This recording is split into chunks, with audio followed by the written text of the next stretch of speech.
Welcome back to my channel. I watched Jada Pinkett-Smith and Will Smith talk about their marriage and her quote-unquote entanglement with August Alsina in her Red Table Talk that dropped yesterday. And I've come to the conclusion, and okay, let me just say it. I'm not saying she's a bad person or anything like that, but what the conclusion that I came to from watching her Red Table Talk and then going back and watching August Alsina's interview with Angela Yee is that Jada was a little bit of an energy vampire in her relationship with August Alsina, and it honestly hurts my heart for him just to like watch it all go down and see all the words being minced so that she can get out of taking accountability for the kind of relationship it was that she had with him. And I'm going to explain why. For those of you who don't know, an energy vampire or an emotional vampire, those words can be used interchangeably. I'm probably going to continue doing that throughout this video.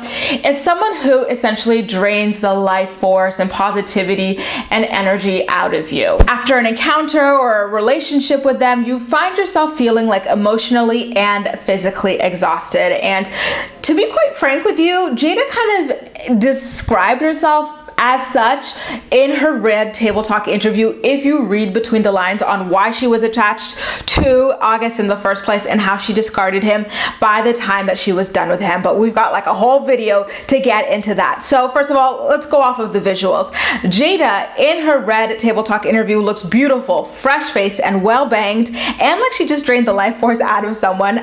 Will, on the other hand, looks like worn and weathered, like he had not slept for 40 days and for 40 nights. When talking about her relationship with August Alsina, a singer, Jada says that it started off as a friendship and her wanting to help him because he was very sick, both physically and mentally. August had been going through a lot, and that is what makes me so uncomfortable and gives me the impression that she was an energy vampire in this relationship. Energy vampires, emotional vampires typically go for people who are empaths or people who seem to be going through an emotional period in their lives.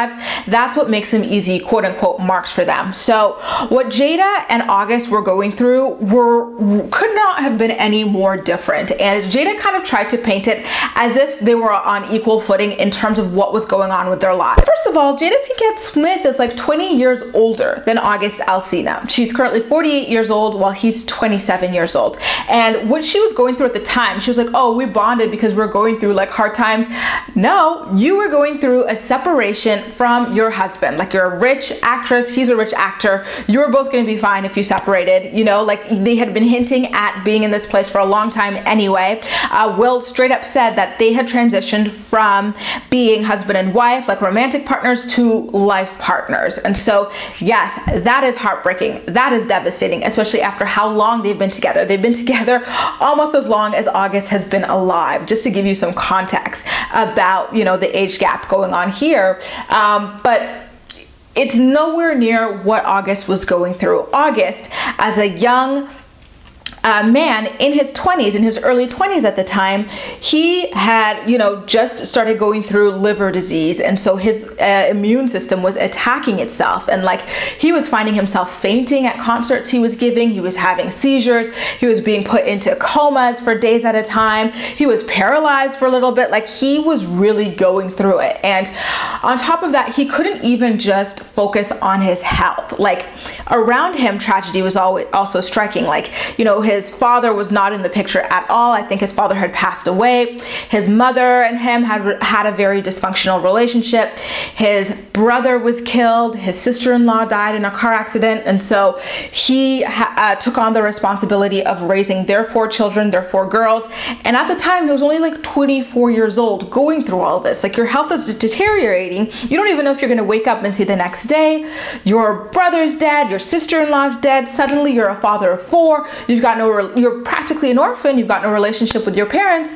So, you know, to compare that to and like he just started getting put on like as a singer, so like his only source of income, you know, as a singer that was just getting started, he was not established, he didn't have savings or anything like that, and his health bills were piling up and piling up and piling up, funeral bills were piling up, like he was really going through literal hell at the time. And so for a famous rich actress with a famous rich actor husband to claim that they were both going through hard times as if they were on any level, you know, similar to one another is very disingenuous and manipulative and shady. And I'm not saying that Jada Pinkett-Smith is manipulative, disingenuous, and shady. It's just my interpretation of the way that she decided to package her side of the story of what went down with August Alsina. In my opinion, it was very strategic of her to claim that they were on equal footing in that they were both going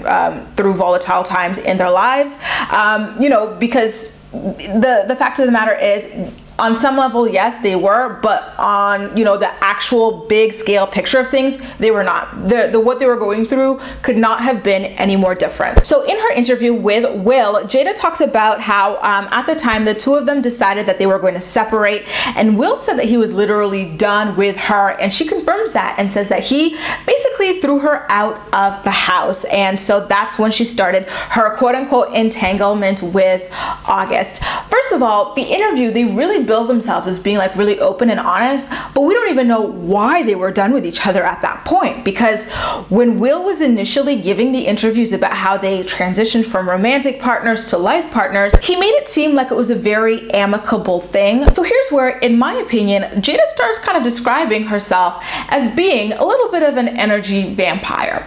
When Will asks her what she was looking for when she got into that relationship with August Alsina, Jada says that she wanted to feel good because it had been a long time since she felt good. And she said that, quote unquote, healing August gave her joy. So in her opinion, healing August was helping him get connected with like healthcare professionals, you know, to manage his liver disease and other things that he was going through, which I agree, that is healing him. And she also said that the need to heal him came from her childhood dysfunction and her being a codependent kind of a person. So going back to the word healing here, Jada, as far as she's concerned, she healed August, and he should be like, you know, bowing down and thanking her for like whatever it was that, you know, she feels like she did. Sure, the medical intervention helped, absolutely, but he said literally in his interview with Angela Yee, and I quote, "I truly gave myself to that relationship for years and truly deeply loved Jada. I've never been so in love, and losing it almost killed me. The breakup broke me down," end quote. He also talked about how it negatively impacted his health. So all of those medical doctors that Jada connected August with throughout the relationship, it's almost like she undid every little bit of work by discarding him the way that she did, and, you know, secretly going back to her husband throughout her relationship with August Alsina. And so that's what makes me so kind of weirded out by how it's very evident that she watched the interview. That's the whole reason why she's even doing her red table talk. So she acknowledges that August was not a homewrecker. When he came into the picture, like romantically, she and Will decided to separate, and that they were going to work towards a divorce. And so in August's mind, dating her, he thought that it was the real deal and a real relationship, and that she was not going to go back to Will. And she basically two-timed him, and she never acknowledges how that negatively impacted his health, even though that was a big part of his interview with Angela Yee. She's like, you know what, I healed him. And he's telling her, no, you didn't. Like, being with you almost killed me. Your lies almost killed me. This deception almost killed me. And being with you also lost me a lot of career opportunities and friends because you did not clear the air about the state of our relationship. And that is one of the cornerstone kind of personality traits of an energy vampire or an emotional vampire, is that they never take responsibility for their destruction. Like, in her mind, she did nothing wrong to this guy. She was just dating him, and then she decided to go back to her husband. That's it, that's all. When the truth is a lot more sinister than that. I mean, it's great that Jada said on the record that August was not a homewrecker. She was separated from Will. At the time, they had no intentions of getting back together. They didn't even know if they were ever going to speak to one another ever again. But on the other hand, why is she not acknowledging the hurt that August felt? He said that his emotional health suffered while he was with her. He also said that he lost career opportunities while he was with her, which is something that is very important for him because he is a single father to 4 little girls right now. Like, he's got no parents. All he has are these 4 girls, and it's already hard enough for him to work, to tour, to put out music because of his health. And, you know, losing those opportunities could kill him and could send his nieces, you know, slash his children right now, into poverty. And so just glossing over that and claiming that, like, there's nothing to see here is really sketchy and shady on Jada's part. In fact, she also shades him for even talking about the relationship in the first place. This was something that my friend Julie pointed out to me when we were talking about it last night. So, you know, she goes into her interview and she's like, you know what, like, all this stuff was years ago. You and I are over it, Will. So I don't understand why he's bringing it up like all these years later, as if she doesn't know how the game goes.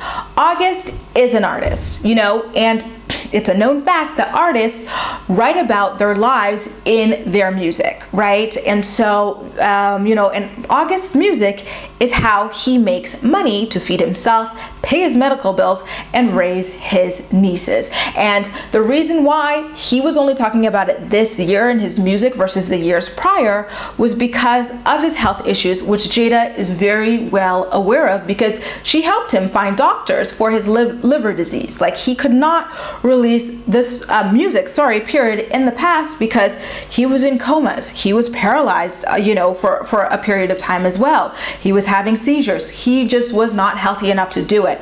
And now he finally is, and that is why he is choosing, which he has the right to, through his music, to talk about his life, which just so happens to include his relationship with Jada. In my opinion, that is not clout chasing. That is just an artist being an artist. And I kind of take a little bit of issue with Jada trying to insinuate otherwise. In my opinion, Jada played with August's emotion just to feel good about herself, quote, and to get under Will's skin. And although Will and Jada did their very best to put on a united front and kind of make it seem as though they moved past everything, you know, just looking at Will's face, he's very visibly grief-stricken, and he was downright angry when by the end of the interview, he told Jada, dead ass, I'm gonna get you back.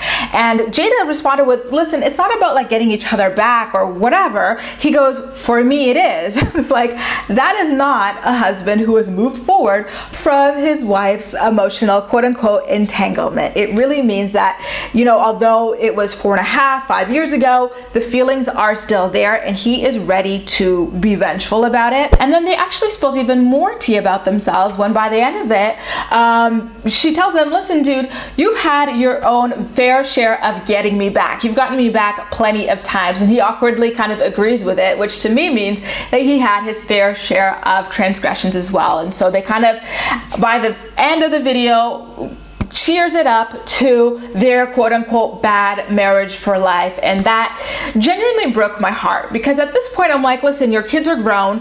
You're clearly not even really, you know, wanting to be married to each other, like you're romantically or whatever, like if I'm perceiving this correctly. So who is this marriage for? I know that Will has talked about how his original divorce, I think her name was Sheree, his first wife, was like the worst thing of his life because he felt like a failure. It wasn't even like, oh, I lost love or this. Divorce to him is failure and he hates failing. So in his mind, it is better to stay in something unhappy than to call it quits, because the word quit alone is enough to kind of kill him. And you know, that breaks my heart for him, because this is not the way anyone really should be living. But again, I digress.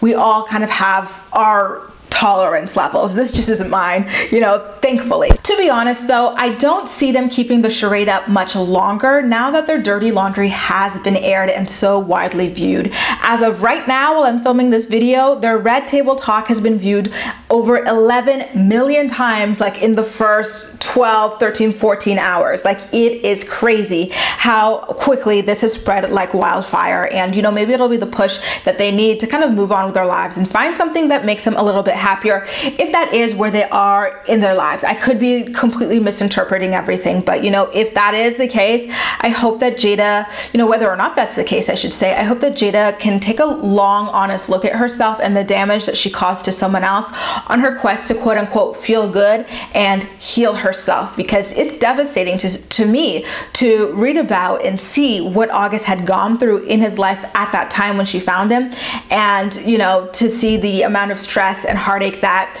this situation had put on him as well. It's not just that she went back to Will, like that's whatever, it's that it seems that she lied about where she was in terms of divorce and separation with Will to August. It seems that there was a little bit of blackballing going on within the industry, which is devastating to him because he needs to be able to provide for himself and his nieces and his medical bills and everything like that. And she allowed him to be portrayed as a homewrecker for so many years when that was not the case. It's great that she finally is on the record saying that he was not a homewrecker. She and Will were separated, but maybe it's too little too late, because he already did lose out on those opportunities. And yeah, I think he does deserve a certain level of apology for that. And so I wish, did you notice that in the video, there was not one single apology? You know, this man is saying that my health, that's already extremely precarious, was made even worse by everything that I was going through as a result of getting involved with this woman.